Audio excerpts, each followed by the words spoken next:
احنا جايين من كل مكان، الصويرة زينة البلدان، نزورو ونرجع فرحان. كالضبيل وللهيل ولا حوض السلاح وثوم حيلة، نضربو شوفار هاد الليلة. احنا جايين من كل مكان، الصويرة زينة البلدان، نزورو ونرجع فرحان.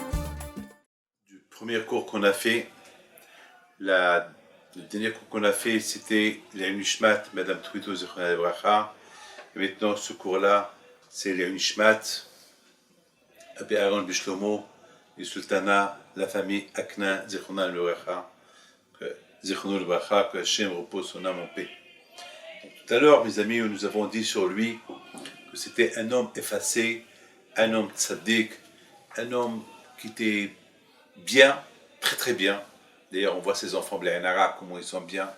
Donc, c'est l'éducation qu'il a donnée à ses enfants. Donc, qu'Hachem repose son âme en paix. Comme nous avons dit, c'était un homme qui était effacé, loin des histoires. Il rentrait à la synagogue, il faisait partie de la communauté, il rentrait vraiment inaperçu, il sortait inaperçu, il avait toujours le sourire sur son visage. Donc, que Dieu repose son âme en paix. Amen. Mes amis, maintenant, on est à la paracha de Yitro. La paracha de Yitro, il faut savoir une chose, que cette paracha-là, c'est la paracha de Matan Torah. Et on a bien vu que Moshe Rabbeinu, cette paracha-là, a priori, elle devait être appelée la paracha de Moshe Rabbeinu. Parce que la star de cette paracha, c'est Moshe Rabbeinu. C'est lui qui est monté au ciel, c'est lui qui nous a libérés de l'Égypte, c'est lui qui a fait tous les miracles au nom d'Hachem, c'est lui qui a apporté, qui a donné aux Juifs qu'il a fait la guerre contre Amalek en levant ses mains avec la prière. C'est Moshe Rabbeinu qui a tout fait presque. Moshe Rabbeinu, alav shalom, il était le vrai serviteur d'Hachem. Et le vrai serviteur du peuple juif, il était humble, il était tzaddik, il était tout ce que vous voulez. Et surtout, c'est grâce à lui qu'il nous a donné des directives, comment réussir, si Dieu veut, à recevoir la Torah. C'est grâce à lui, c'est lui. Donc, la question, elle est énorme. La question, elle est grande. Comment est-ce possible que cette paracha-là, elle ne s'appelle pas la paracha de Moshe? Non, elle s'appelle la paracha de Yitro. Yitro, qui était le beau-père de Moshe Rabbeinu, c'est vrai, il était converti, c'est vrai, mais il y a eu Batia aussi qui s'est converti. Il y a eu beaucoup de gens qui se sont convertis au judaïsme. Donc quelque part, j'ai une question, pourquoi cette paracha s'appelle au nom d'un converti, qu'il était idolâtre? C'est vrai, il a fait Teshuvah, il s'est converti, et c'est vrai, et il est venu dans le désert se convertir. Il a porté Tzipora et ses enfants, très bien, mais c'est pas pour ça, on va lui donner une paracha qui s'appelle la paracha du Yitro, que la paracha de Matan Torah, la paracha des 10 commandements. Attends, on sait très bien que les peuples juifs étaient libérés de l'Égypte uniquement avec la condition qu'ils reçoivent la Torah. Donc, voilà, maintenant les Juifs, ils ont quitté ils ont quitté l'Égypte, très bien, et maintenant ils sont arrivés dans le désert, très bien, et voilà, et là, bon Hachem, ils sont là pour recevoir la Torah. Donc, qui va leur donner la Torah? Qui va être le médiateur pour la Torah? C'est Moshe Rabbeinu. Donc, on aurait dû appeler cette paracha la paracha de Moshe. Pourquoi la paracha de Yitro? Pourquoi Yitro, il est quoi? Parce qu'il a laissé tous les idolâtres du monde et il est venu se convertir. C'est ça qui va faire de Yitro. Et j'ai une autre question qui est encore plus grande que n'importe quelle question. Paro. On dit que Paro, il n'est pas mort. On dit que Paro, lorsque les Juifs, ils ont traversé la mer et Paro les a suivis et après la mer, elle a englouti tous les Égyptiens, on dit que Paro, il a fait Teshuvah. Paro, il a dit, mais comment travaille les Hachem? Qui contre Hachem? Hachem, tu es super. Hachem, c'est toi Hachem, tu es le Dieu, c'est toi. Très bien. Mais, J'ai une question. Alors, nous sages, ils disent que parce que Paro, il a dit, qui comme toi Hachem, Paro, c'était le seul qui n'est pas mort. Il est resté vivant. Alors, je me pose une question. Pourquoi il n'est pas venu se convertir? Puisqu'il avait la grandeur de Dieu, pourquoi il n'est pas devenu juif? Pourquoi Hachem, pourquoi la mère, elle n'a pas jeté vers les juifs? Pourquoi la mère, elle a rejeté vers l'Égypte, vers là où il est rentré? Pourquoi elle n'a pas jeté vers là où ils sont les juifs? Et il leur dit, voilà, je suis juif comme vous. Et peut-être, on aurait donné la paracha de Matan Torah au nom de Paro. La paracha de Paro. Parce que Paro, il s'est converti au judaïsme. Je ne comprends pas. Hachem, il le laisse vivant parce qu'il a dit, Mikabo Chabel et Hachem, qui comme toi Hachem? Et de l'autre côté, je n'ai pas vu que Paro, il s'est converti. Alors d'un côté, pourquoi il ne s'est pas converti? De l'autre côté, pourquoi on ne l'a pas aidé à se convertir? Si on l'aurait jeté vers le côté des Juifs, eh ben, il aurait vu Moshe va dire, salut, ça va petit copain, tu vas bien? Oh, Hachem, tu vas bien alors? Qu'est-ce que tu penses? Je veux me convertir, il n'y a que Hachem, il n'y a que Hachem, il n'y a que Hachem. Non, pourquoi pas? C'est une question que je me suis posée à l'instant. Mes amis, écoutez bien ce que je vais vous dire. Il faut savoir une chose, que pourquoi la Torah, elle donne la paracha, le titre de cette belle paracha des 10 commandements, la paracha de Matan Torah, au nom à Yitro, parce que Yitro, il a une leçon à nous apprendre. Et ça vaut la peine qu'on l'apprend. Que Yitro, c'est du Yeter. Yeter, ça veut dire je suis en plus. Et se comporter comme je suis en plus, je suis rien du tout. Quelqu'un qui était important, quelqu'un qui représentait tous les dieux étrangers de l'époque. Les gens le vénéraient, les gens lui embrassaient ses mains. On l'appelle le Kohen Gadol, le grand prêtre de l'idolâtrie. Et tout le monde l'aimait, à tel point que même à une époque, il était le conseiller de Paro. Pour vous dire, il était le conseiller de Paro. Il donnait des conseils à Paro. Il était parmi les conseillers. Alors, Paro, il avait 3 grands conseillers. Bilam, qui est devenu Racha. Iov, Job, et Yitro. Et Paro, une fois, il leur a posé une question. Qu'est-ce qu'on peut faire des Juifs? Parce que ces Juifs, ils sont en train de se multiplier. Qu'est-ce qu'on va faire d'eux? Et si un jour, ils vont faire une révolution contre nous, il faut qu'on trouve un système, comment les maîtriser, comment faire d'une manière qu'il ne va pas sortir un libérateur d'eux qui va nous faire souffrir et il va prendre la tête de tous ces esclaves-là et ça va être la fin de nous, la fin de notre empire égyptien. Bilam, il dit, alors, si tu as peur qu'il y ait un libérateur qui va sortir d'eux, alors il faut éliminer tous les enfants. Comme ça, on est certain qu'il n'y a pas un enfant qui va grandir et qui va devenir un libérateur. Alors, par eux, il regarde Job, qu'est-ce que tu penses? Job ne répond pas. Il dit, je ne sais pas quoi te conseiller. Je ne sais pas quoi te dire. Sur ça, je n'ai pas de conseil. Ok. Et toi, Yitro, qu'est-ce que tu penses? Yitro, il dit, je vais réfléchir, je te donne une réponse. Et qu'est-ce qu'il fait, Yitro? Il se sauve. Il se sauve. Il se sauve. Et le fait qu'il s'est sauvé, ça veut dire qu'il veut dire à Paro, t'es fou. T'es fou. Si je ne me trompe pas, peut-être même, il lui a dit, mais tu peux rien faire. Il a dit à Paro, mais t'es fou, et leur Dieu, il va les protéger, et quelque part, il a énervé Yitro. Et Yitro, il a énervé Paro. À cette époque, Paro, il a voulu le tuer, et Yitro, il s'est sauvé.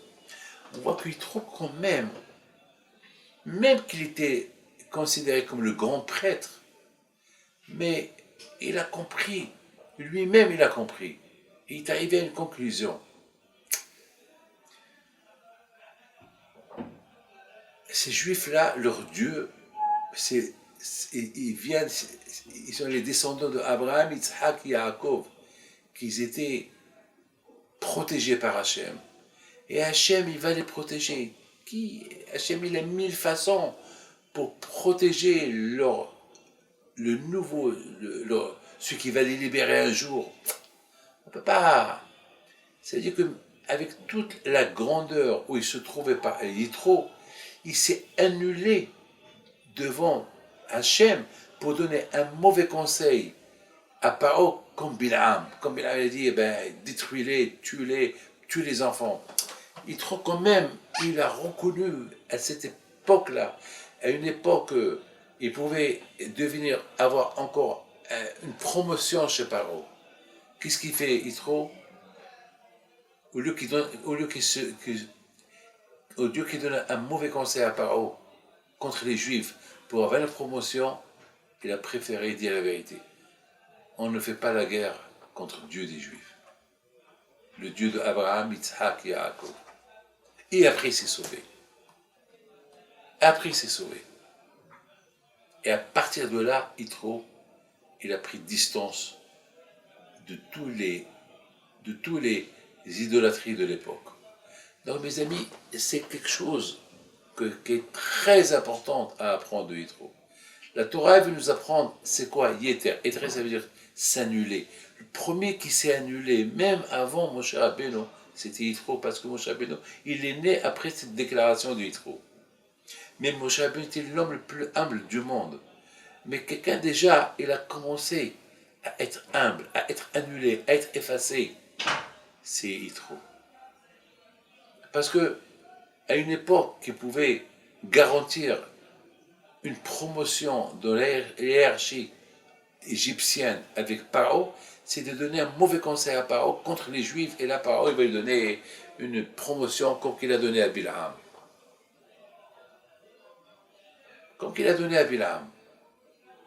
Et on voit que Yitro, il s'est annulé déjà devant Akadosh, parce qu'il a compris.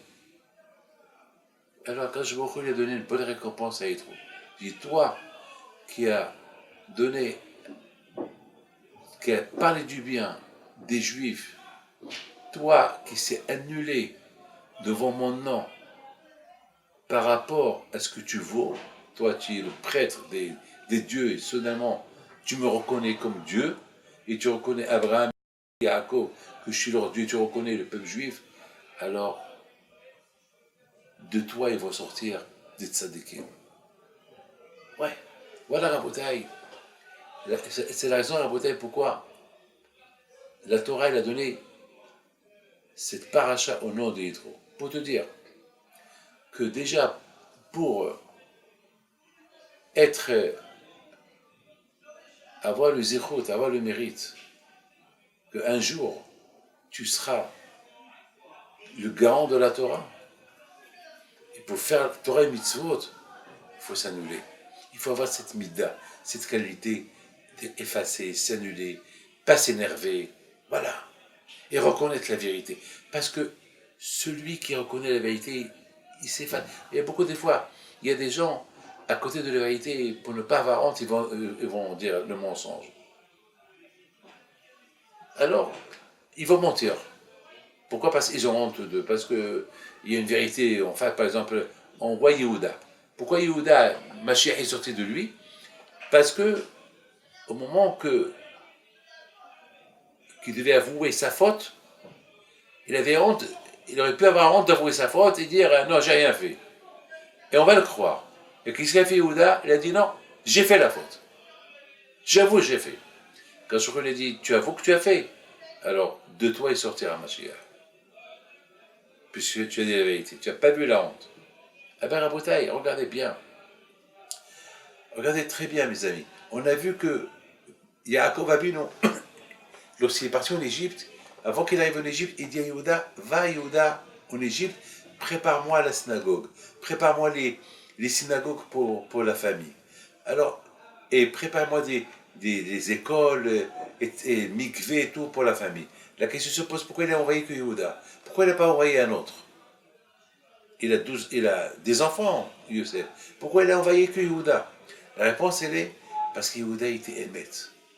Celui qui est vrai, celui qui a la qualité de la vérité, alors on lui fait, qu'à lui on peut faire confiance.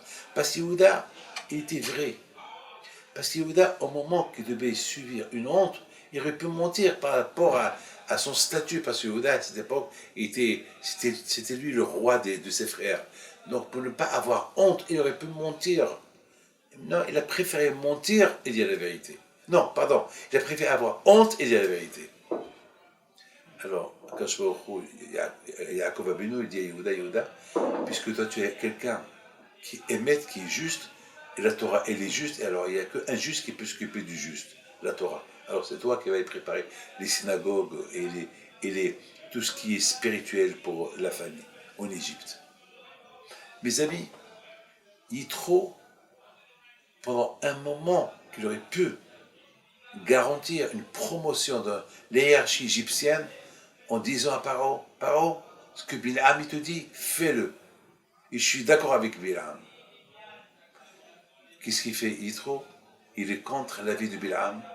Il dit à Paro, celui qui touche à ces juifs-là, il est puni. Entre-temps que Paro a voulu le punir, Yitro s'est sauvé. Et en se sauvant, pour garder le profit bas, il a dénigré toutes les idolâtries qui pouvaient exister.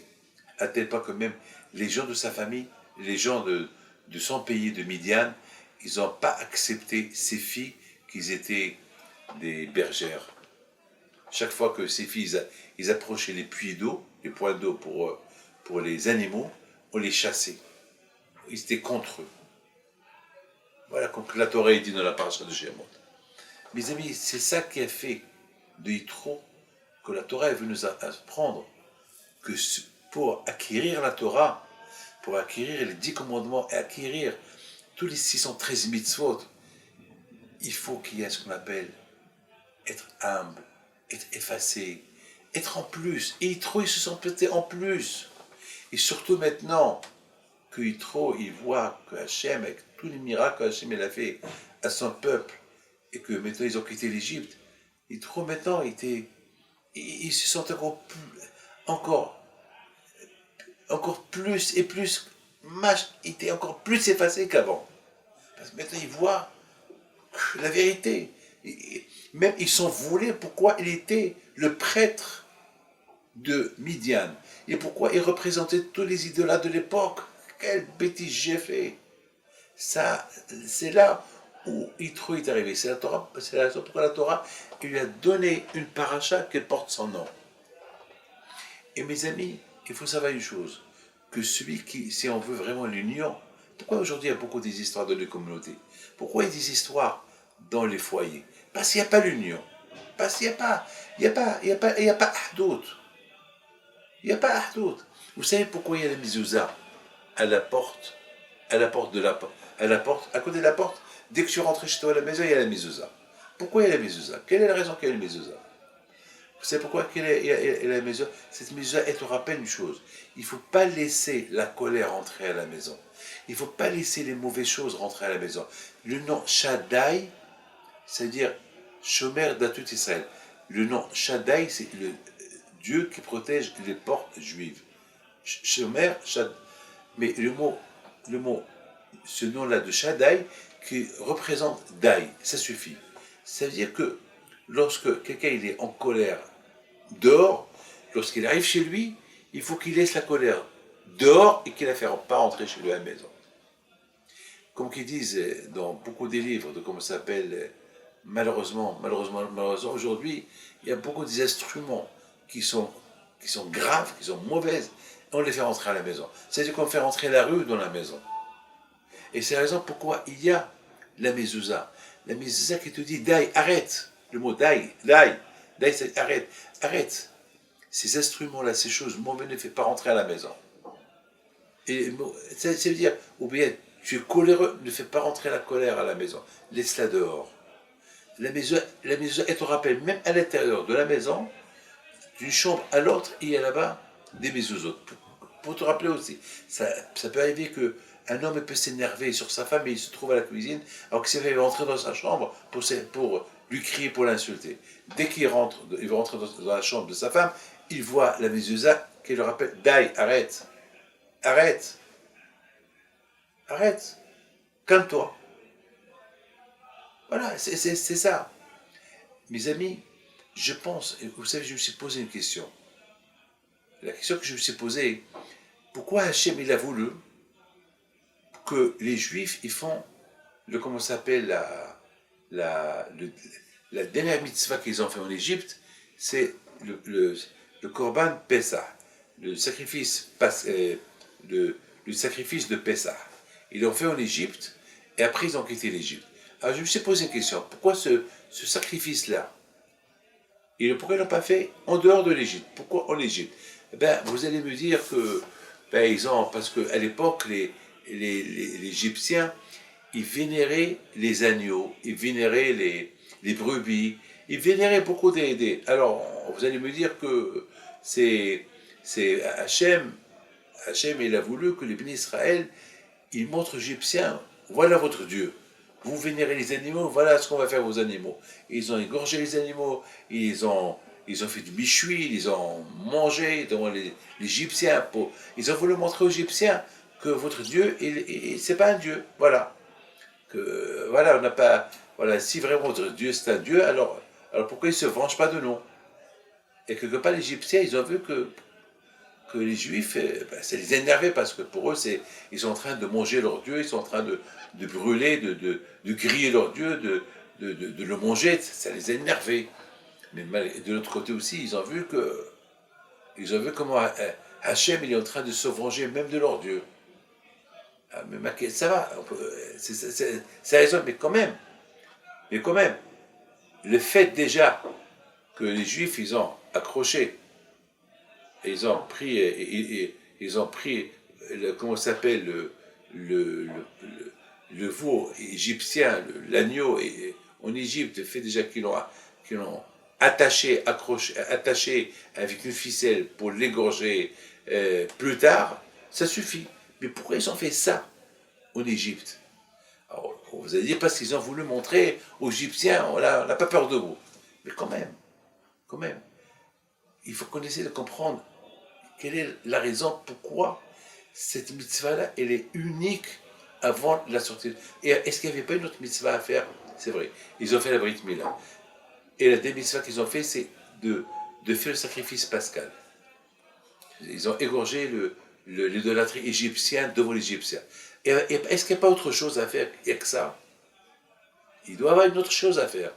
Pourquoi il n'y a que ça? C'est vrai, Hachem il a voulu montrer aux Égyptiens, voilà, si votre Dieu il est fort, alors qui vient me faire la guerre?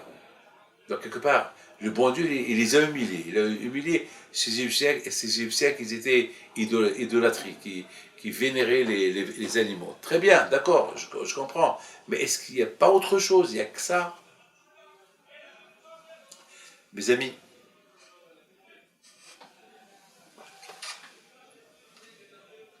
il y a plusieurs réponses à ça. Tout d'abord, maintenant qu'on a expliqué la grandeur de Yitro, que lui était effacé. Et sachez que l'union, c'est être effacé. Pourquoi il y a toujours des guerres dans les couples et des problèmes dans les communautés? C'est parce qu'il n'y a pas d'union. Parce que l'un, il veut montrer qu'il a raison, l'autre, il veut montrer son point de vue, et donc il y a la guerre. Alors, chacun, il se croit qu'il a raison. Et c'est ça qui fait qu'il n'y a pas l'union. C'est ça qui fait malheureusement qu'il n'y a pas l'union. Mais on a vu qu'Yitro, il avait cette capacité d'être effacé. Yéter. C'est quoi le mot Yéter? Je suis en plus. Et se comporter comme je suis en plus, je suis rien du tout. Je suis wallo, c'est même pas la peine de me compter. C'est vraiment, peut-être la qualité de Moshe Rabbeinu qui était l'homme le plus humble du monde sur terre. Peut-être il a 100% que Yitro, qui était son beau-père, et il a appris aussi un peu de Moshe Rabbeinu, de cette belle qualité. Ou peut-être Moshe Rabbeinu aussi, s'il a choisi un beau-père comme Yitro, c'est parce qu'il a vu qu'Yitro, il avait aussi cette qualité, qu'il se prenait comme un homme effacé. Un homme qui a pris, qui s'est effacé, que une fois qu'il a découvert la vérité, ça y est, il s'est éteint. Et c'est la raison pourquoi Hachem il a dit, Yitro, je veux que tu sois un exemplaire pour mes enfants. Parce que pour vraiment faire Torah et Mitzvot, il faut se sentir effacé. Parce qu'un homme qui n'est pas effacé, sachez une chose, quelqu'un qui sait que c'est péché de faire ceci, et c'est péché de faire cela, il le fait malgré tout, ça veut dire que c'est un révolutionnaire contre le bon Dieu. Ça veut dire qu'il se sent un peu, pourquoi Hachem tu me dis de faire ça? Et quelle preuve j'ai? Ça veut dire qu'il n'est pas effacé, ça veut dire qu'il veut se montrer, ça veut dire il étend sa voix, il lève la voix. Il y a quelqu'un qui dit j'exécute. Celui qui dit j'exécute, c'est qu'il est effacé. Yitro, c'était un exécuteur. Donc Hachem, il a voulu qu'on apprenne de Yitro, qui était un grand homme, que pour respecter Torah mitzvot, il faut se sentir effacé. Se sentir effacé. Il faut s'effacer. Et c'est ça, être pieux. Mes amis, on a posé la question pour le sacrifice de Pessah. Pourquoi ils l'ont fait en Égypte et pourquoi ils ne l'ont pas fait une fois qu'ils ont quitté l'Égypte? Ou bien, est-ce qu'il y a une raison pourquoi il n'y a pas eu une autre mitzvah à faire, à part celle-là, qu'elle soit la dernière avant de quitter l'Égypte? Pourquoi celle-là, c'est la dernière mitzvah qu'ils ont fait en Égypte avant de quitter l'Égypte? Mes amis, j'ai lu une belle histoire. Non, juste tout à l'heure, déjà, je vous ai dit qu'avant que les Juifs ils ont quitté l'Égypte, Hachem leur a donné la mitzvah de la mezouza. Ça veut dire, c'est quoi la mitzvah de la mezouza? Ça veut dire qu'il faut, Hachem il a dit, il faut mettre comment ça s'appelle, le son du sacrifice de Pessah à la porte de la maison. Et pourquoi Hachem il leur a dit de mettre le son du sacrifice à la porte de la maison? C'est parce que on sait très bien que le son, il représente la colère. On voit quelqu'un qui s'énerve, il devient rouge. Le son, il représente, c'est-à-dire que quelque part, Hachem, il dit à Israël, pour accepter la Torah, il faut abaisser la colère. Il faut, c'est pas la peine. Pourquoi des fois, malheureusement, on se dispute, on fait honte à quelqu'un. Lorsqu'on fait honte à quelqu'un, il devient rouge comme si on l'a tué.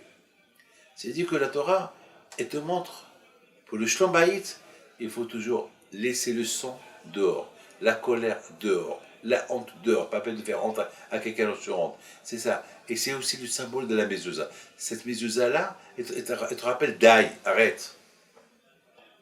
Arrête. Et ta colère, laisse-la dehors. C'est pas peine de la faire entrer dans l'intérieur de la maison. Mes amis, ça c'est la première chose. C'était important pour Hachem, pour Ahdout. L'unité, c'est de laisser la colère dehors, d'éteindre la colère, allez, de s'effacer.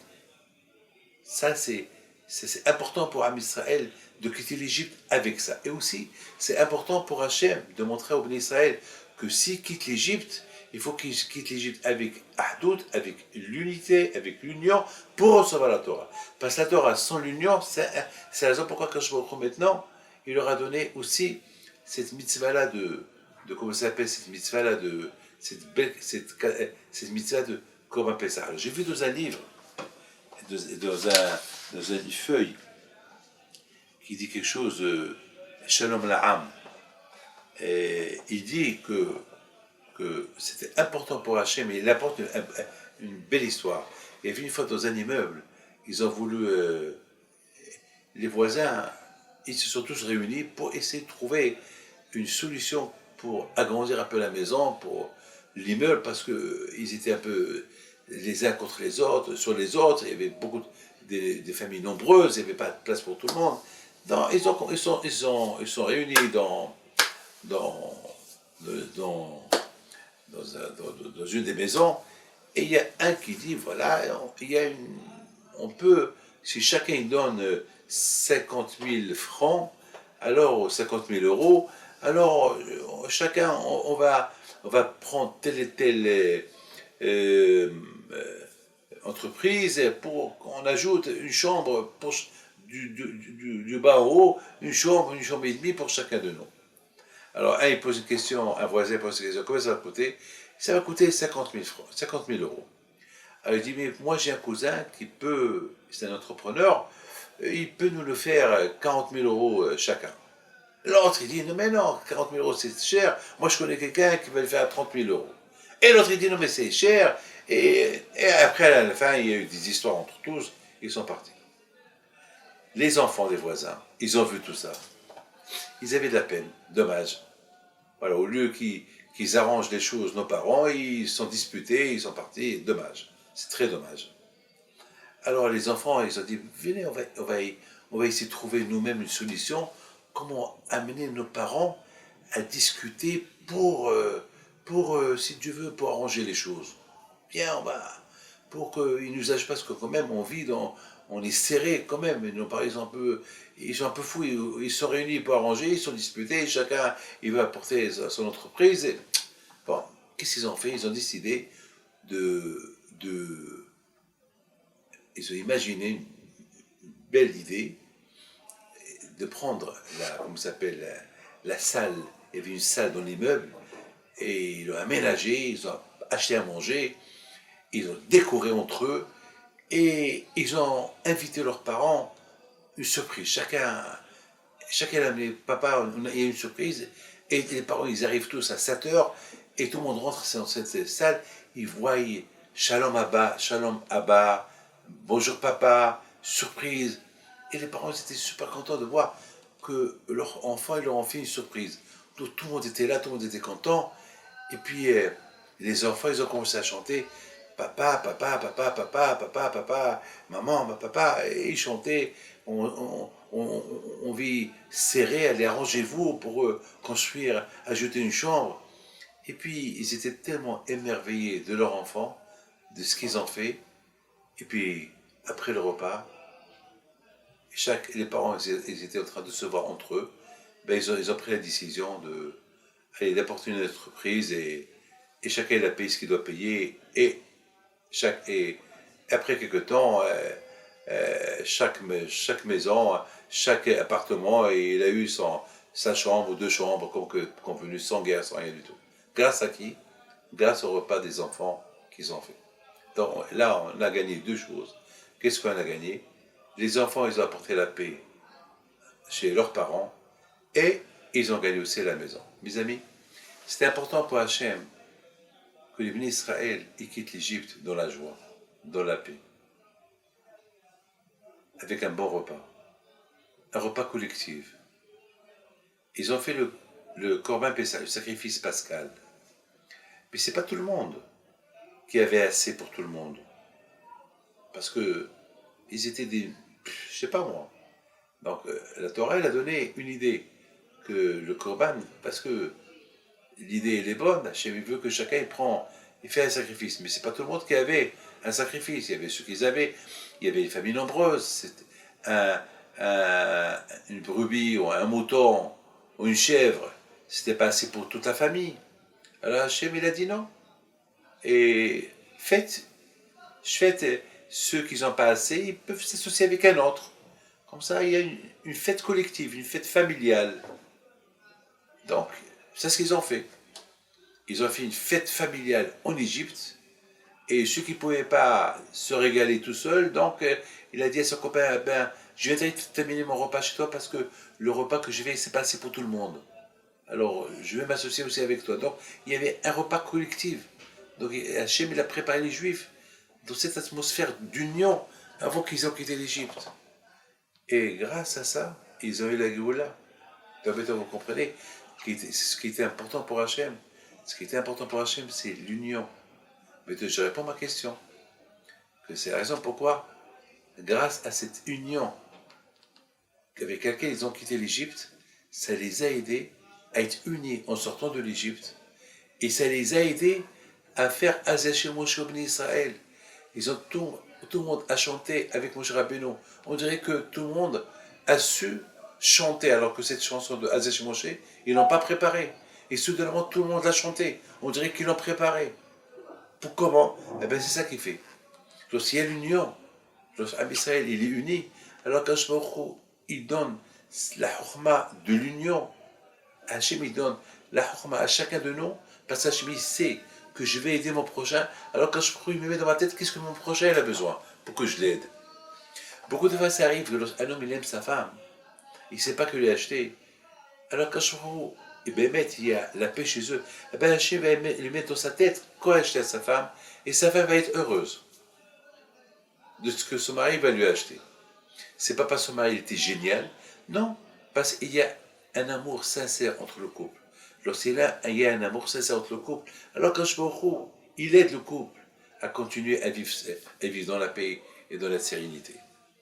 Mes amis, et c'est ça qui a aidé les Juifs aussi à recevoir la Torah. Parce que la Torah, c'est dur, la Torah. La Torah, si on n'est pas unis, on ne peut pas la faire. C'est pour ça qu'on dit, Israël a rêvé, zébézé. Akadosh Baruch Hu nous a donné la Torah, et c'est pas possible qu'on fait toute la Torah. Impossible. Mais lorsqu'on est unis, ce que moi je ne peux pas faire, lui peut le faire. Ce que lui ne peut pas faire, moi je peux le faire. Donc on est unis. Donc ce que lui il ne peut pas faire, moi je peux faire. Je suis associé avec lui, même si on ne se connaît pas. Et ce que moi je ne peux pas faire, lui il a fait, alors on le fait même si on ne se connaît pas. Et c'est ça qui a fait de cette union de Torah, que ce que moi je ne peux pas faire, et lui il fait comme si moi je l'ai fait, et ce que lui ne peut pas faire, moi je peux faire comme que lui il a fait. Eh bien, c'est cette belle union qu'ils ont eue en Égypte, avant de quitter l'Égypte, lorsqu'ils ont commencé par cette union de Korban Pessah.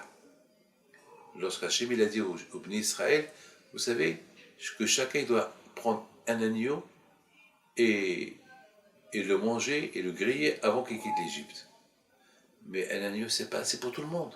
Il se peut que moi j'ai une grande famille. On est 100 dans ma famille. Un agneau, c'est pas assez. Alors c'est pas grave. Je vais aller chez mon voisin.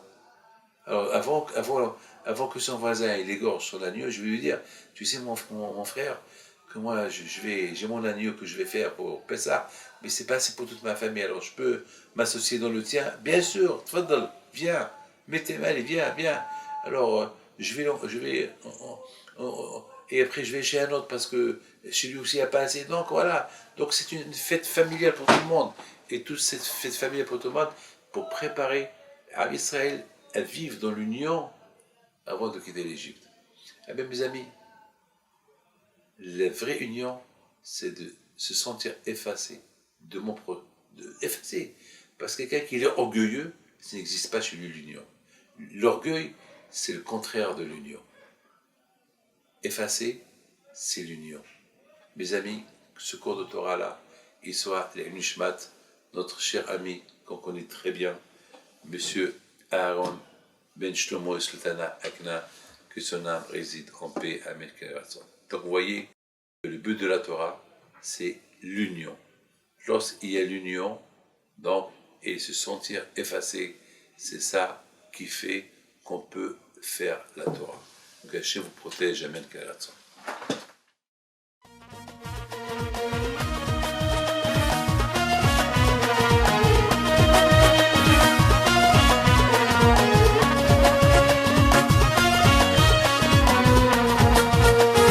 نوضوا يا ناس غرتوا على ربيع حي